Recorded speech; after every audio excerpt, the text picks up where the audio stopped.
ఇక్కడే దళిత గిరిజన దండోరా కార్యక్రమాన్ని తీసుకున్నప్పుడు పెద్దలు ప్రేమ్ సాగర్ రావు గారు బాధ్యతను తీసుకొని ఆనాడు ప్రభుత్వం నిర్బంధాలు కొనసాగిస్తుంటే అడ్డంకులు సృష్టిస్తుంటే ఏది ఏమైనా నలుమూలల నుంచి అడవి బిడ్డలు ఆదివాసీలు ఇంద్రవెల్లికి కదం దొక్కి ఆనాడు వేలాది మంది వచ్చి దళిత గిరిజన దండోరాను ఆశీర్వదించి ఆగస్టు 9, 2021 నాడు కల్వకుంట్ల చంద్రశేఖరరావు మీద సమర శంఖం పూరించి ఈ తెలంగాణ గడ్డ మీద చంద్రశేఖరరావు కుటుంబాన్ని బొందబెడతామని చెప్పి ఆ అమరవీరుల స్తూపం సాక్షిగా ప్రతినబూని ఆ కార్యక్రమాన్ని డిసెంబర్ 3 నాడు పూర్తి చేసినరు. మీకందరికీ మనస్ఫూర్తిగా ధన్యవాదాలు మిత్రులారా. ఇక్కడ మట్టికి గొప్పతనం ఉన్నది, ఇక్కడి గాలిలో పౌరుషం ఉన్నది, ఇక్కడ తినే తిండిలో వేసే అడుగులో పోరాట పటిమ ఉన్నది.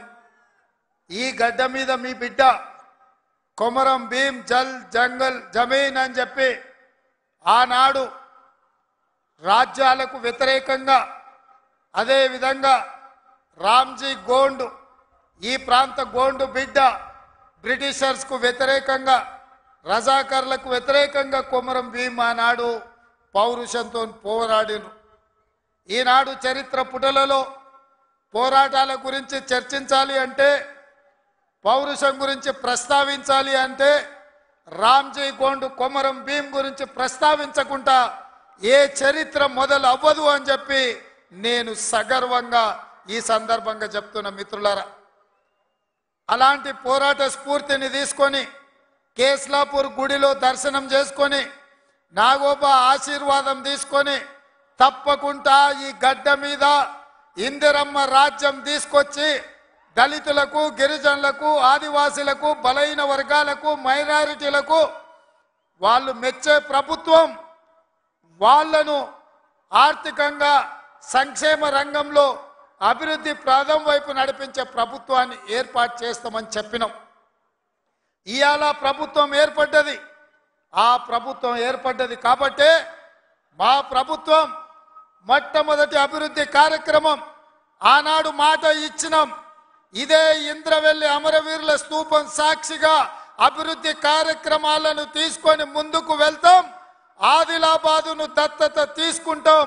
తప్పకుండా ఈ ప్రాంతాన్ని, తప్పకుండా ఆదిలాబాదు ప్రాంతాన్ని, ఈ అడవ బిడ్డల ప్రాంతాన్ని, ఈ అమాయకుల ప్రాంతాన్ని, ఈ ఆదివాసీల ప్రాంతాన్ని అభివృద్ధి పదం వైపు నడిపించే బాధ్యత ఇందిరమ్మ రాజ్యం తీసుకుంటుందని ఆనాడు ప్రతిజ్ఞ చేసినాం. ఈనాడు అభివృద్ధి కార్యక్రమాలలో భాగంగా గూడాలకు రోడ్లు, గూడాలకు తాగడానికి నీళ్లు, నాగోబా గుడి అభివృద్ధి కోసం, అదేవిధంగా ట్రైకార్ నేతృత్వంలో ఈ విద్యార్థుల చదువుల కోసం ఈ ప్రాంతంలో మనము అభివృద్ధి కార్యక్రమాలను ప్రారంభించినాం. మిత్రులారా, ఆయల్లో నేను చెప్పిన ఇంద్రవెల్లి పర్యటన ఉందన్నప్పుడు కాంగ్రెస్ పార్టీ వాళ్ళే 1981లో ఈ ఆదివాసీ బిడ్డలను పొట్టన పెట్టుకున్నారు.